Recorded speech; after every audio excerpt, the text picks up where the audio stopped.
महावीर स्वामी के निर्वाण के पश्चात 162 वर्ष ही बीते थे कि 12 वर्ष का दुर्भिक्ष अकाल अंतिम श्रुत केवली भद्रबाहु महाराज के समय इस देश में पड़ा। फिर वहीं से अखंड जिन शासन में भेद होना शुरू हो गया।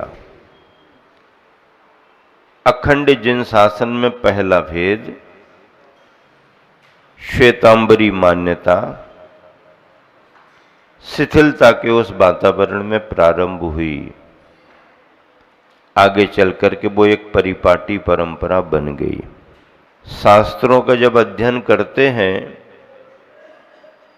तो जैन ग्रंथों में एक गाथा आती है। आचार्य महाराज ने कहा कि धीरे धीरे आगे बढ़ते बढ़ते और भी परंपराएं बढ़ती गईं, जिनको दिगंबर आचार्यों ने जैनाभासी कहा। क्या कहा? क्या कहा? जैनाभासी। नाम नोट कर लें, जैनाभासी।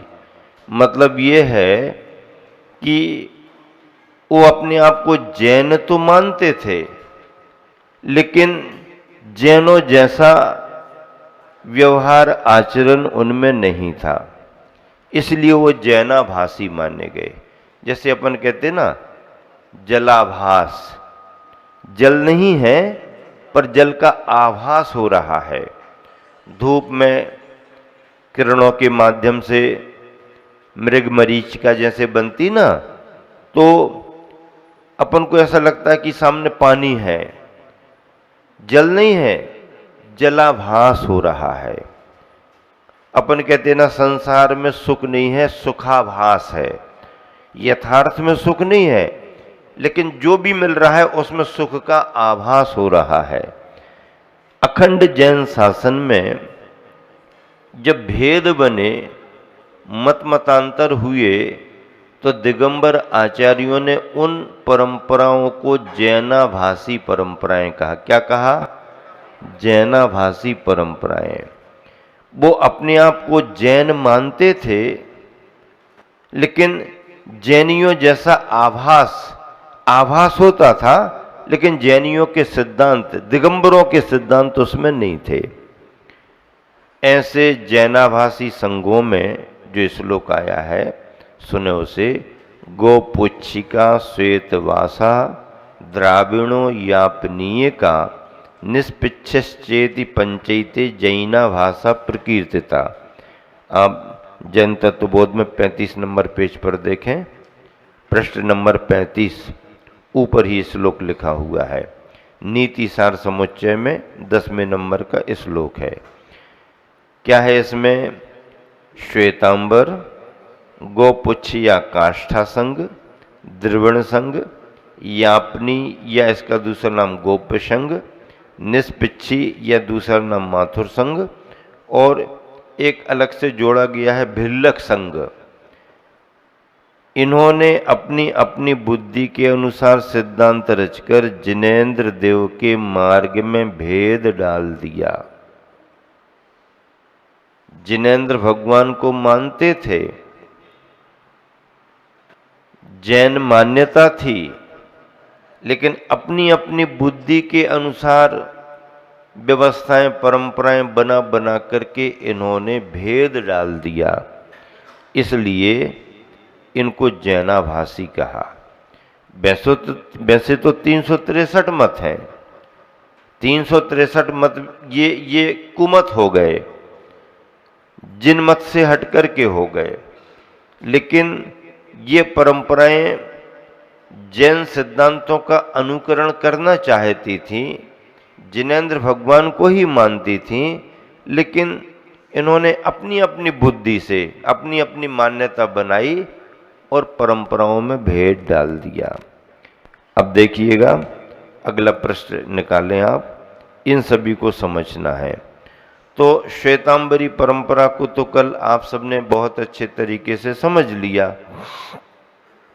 अब इसके बाद में गोपुच्छिया काष्ठा निकालें। 37 नंबर का पेज है। 37 नंबर के पेज में बीच में देखो काष्ठा संघ लिखा है। लिखा है कि नहीं लिखा? अगर आपके पास किताब ना हो तो आजू बाजू में देखें, ख्याल में आएगी आपकी बात। काष्ठा संघ लिखा है ना बीच में, देखो हम उसमें पढ़ रहे हैं, आप भी मिलान करते जाएं। जैनाभासी संघों में यह सबसे अधिक प्रसिद्ध है। इसका कुछ एक अंतिम अवशेष अब भी गौपुच्छ की पीछी के रूप में किन्हीं एक भट्टारकों में पाया जाता है। काष्ठा संघ अथवा गोपुच्छ। काष्ठा संघ का मतलब है जिस परंपरा में लकड़ी की प्रतिमाएं बना करके पूजा की जाने लगी, काष्ठ लकड़ी की मूर्तियां बना करके पूजा की जाने लगी, वो परंपरा काष्ठा संघी परंपरा। एक बात। दूसरी बात, उस परंपरा को गोपुच्छ परंपरा भी कहते हैं, अर्थात उस परंपरा में दीक्षित होने वाले साधु परिमार्जन वगैरह करते थे, तो इस वजह से उनको गोपुच्छिक गाय, चमड़ी गाय के बालों से बनी हुई पिच्छिका का उपयोग करने के कारण उनको गौपुच्छिक कहा गया, अथवा मूल नाम उनका काष्ठा संघ। सुने इसमें क्या है। जैनाभासी संघों में यह सबसे अधिक प्रसिद्ध है। इसका कुछ एक अंतिम अवशेष अब भी गोपुच्छ की पीछी के रूप में किन्हीं एक भट्टारकों में पाया जाता है। गोपुच्छ की पीछी को अपना लेने के कारण इस संघ का नाम गोपुच्छ संघ पड़ गया। इसकी उत्पत्ति के विषय में दो धारणाएं हैं। पहली धारणा के अनुसार इसके प्रवर्तक नंदी संघ बलात्कार गण में कथित उमा स्वामी के शिष्य श्री लोहाचार्य तृतीय हुए, और दूसरी धारणा के अनुसार पंचस्तूप संघ में प्राप्त कुमारसेन हुए।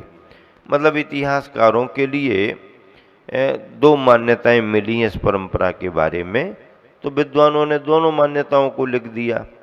इसके स्थापक संस्थापक कौन रहे, तो ये कहा जा रहा है कि नंदी संघ बलात्कार गण में होने वाले कथित कोई उमा स्वामी, तत्वासूत्र वाले उमा स्वामी नहीं, कोई और उमा स्वामी जो भी रही हो चर्चा, के शिष्य श्री लोहाचार्य तृतीय हुए।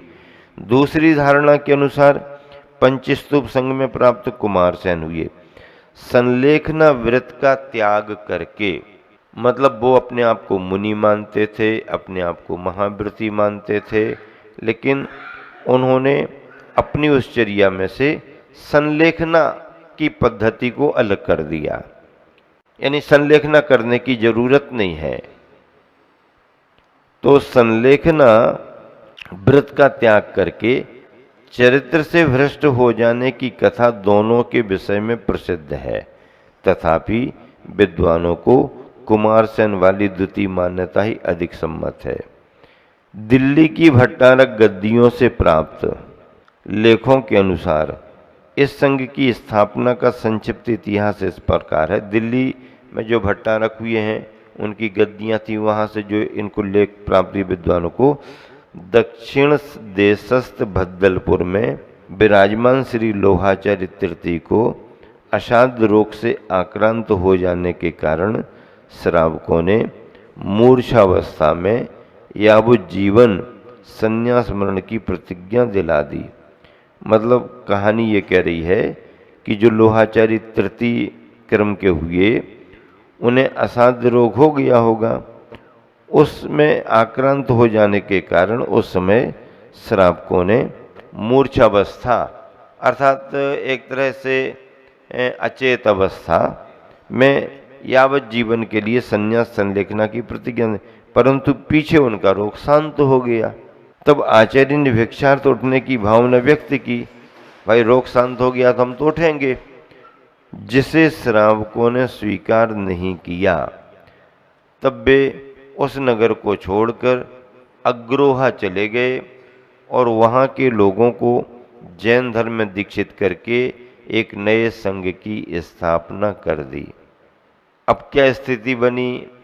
स्थिति ये बनी, वो किसी व्याधि से ग्रसित हो गए, अवचेतन अवस्था में आ गए होंगे, उनके ख्याल में बात रही नहीं होगी। वहाँ के श्रावकों ने सोचा होगा कि भाई साधक हैं, साधु हैं, मरण की स्थिति जैसी समझ में आई होगी, तो उन्होंने संलेखना व्रत दिला दिया। अब उनने लिया कि नहीं लिया वो तो उन्हें ख्याल ही नहीं है, लेकिन समाज ने, श्रावकों ने दिला दिया। धीरे धीरे उनका रोग शांत हो गया। अब जब रोग शांत हो गया तो भी हम तो अपनी चर्या करेंगे, नहीं नहीं तुम्हारी तो संलेखना चालू हो गई। अब ये कंट्रोवर्सी वहां पर आई तो उन्होंने उस नगर को छोड़ दिया। अब अगले नगर चले गए गुरोहा, वहां पर अपना उपदेश दे करके फिर अपनी परंपरा, अपनी मान्यता को आगे बढ़ाने के लिए उन्होंने नए पंथ की, नए संघ की स्थापना कर दी, जिसमें उन्होंने संलेखना की पद्धति, उसके सिद्धांत को ही अलग कर दिया, इसकी जरूरत ही नहीं है। अब ऐसी स्थिति में उनके साथ फिर क्या हुआ, मुनि संघ से वर्जित हुए वो, मतलब जो अन्य मुनि संघ थे उन्होंने कहा ऐसी मुनि परंपरा नहीं, मुनि संघ से वर्जित हुए। समय रूप में मिथ्या दृष्टि, उपसम भाव को छोड़ देने वाले और रौद्र परिणामी कुमारसेन ने काष्ठा संघ की प्ररूपना की, अर्थात स्थापना की। दर्शनसार मूल 34 से 36 तक मयूर पिच्छी को त्याग कर तथा चौरी गाय की पूंछ को के बालों को ग्रहण करके उस अज्ञानी ने सारे बागड़ प्रांत में, अब बागड़ का मतलब राजस्थान की बात आ गई, राजस्थान का बागड़ बांसवाड़ा जिला। और अग्रोहा कहाँ से जुड़ता है? अग्रोहा जुड़ता है ये राजस्थान में, अग्रोहा से अग्रवाल समाज की उत्पत्ति का इतिहास है। अग्रोहा, अग्रोहा ग्राम से अग्रवाल समाज, और ये वहाँ से फिर बागड़ आ गए। तो फिर क्या हुआ, सारे बागड़ प्रांत में उन मार्ग का प्रचार किया। उसने स्त्रियों को दीक्षा देने का, क्षुल्लकों को वीर्याचार, जो मुनियों की चर्या है वीर्याचार का, मुनियों को कड़े बालों की पिच्छी रखने का और रात्रि भोजन नामक छठे गुणव्रत अनुव्रत का विधान किया। इसके सिवाय उन कुमारसेन जी ने अपने आगम शास्त्र, पुराण और प्रायश्चित विषयक ग्रंथों को कुछ और ही प्रकार रचकर मूर्ख लोगों में मिथ्यात्व का प्रचार किया। अब काष्ठा संघ जो आगे बढ़ा तो उसकी दो शाखाएं बागड़गच्छ और लाड़ बागड़गच्छ के नाम से प्रसिद्ध हैं, जिनके ये नाम उस देश में उत्पन्न होने के कारण पड़ गए। ये काष्ठा संघ का इतिहास। लकड़ी की मूर्तियां बना करके और मयूर पंख की पिच्छियों को लेकर के ये परंपरा आगे बढ़ी। महाराष्ट्र के कारंजा में हमने चातुर्मास किया सन 2007 का। वहाँ पर एक काष्ठा मंदिर है।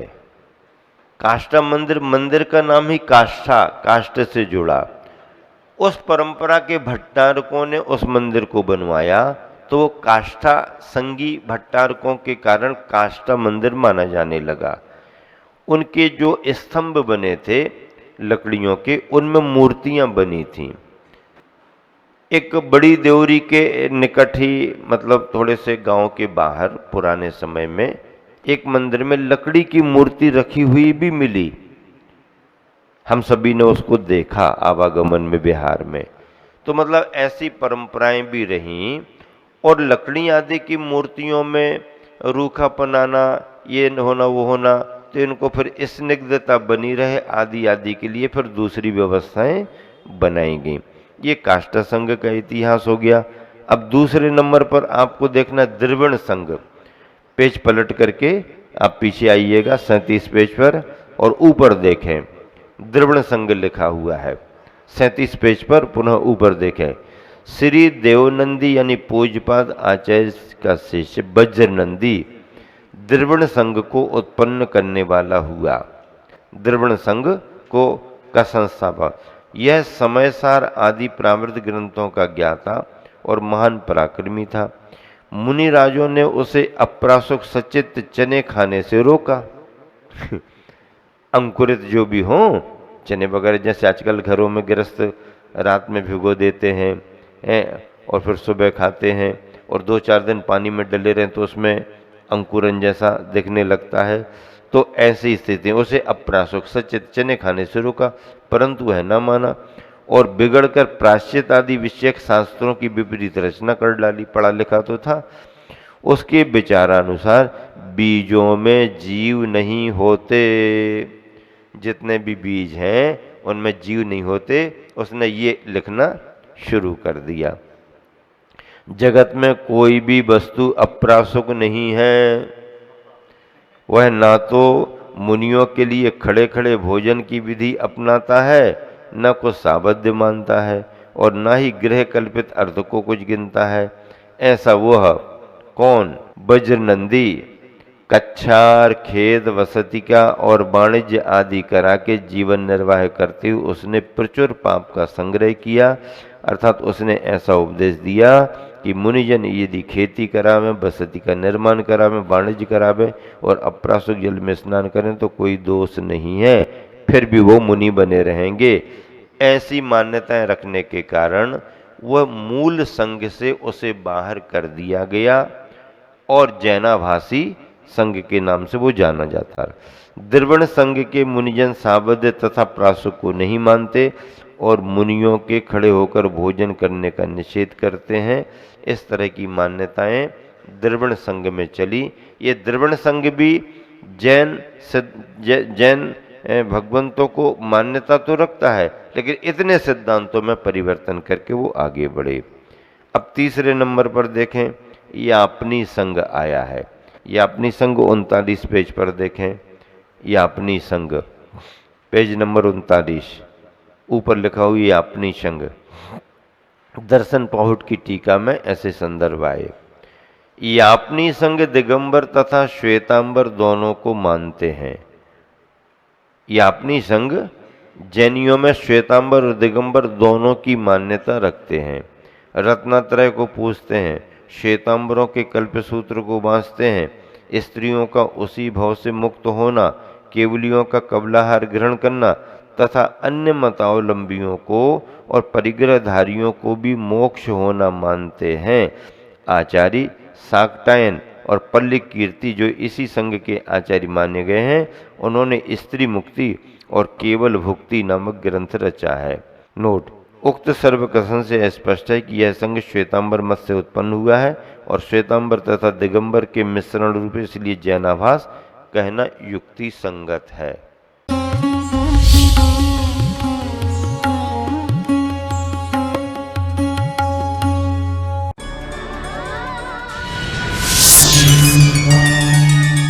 राष्ट्रीय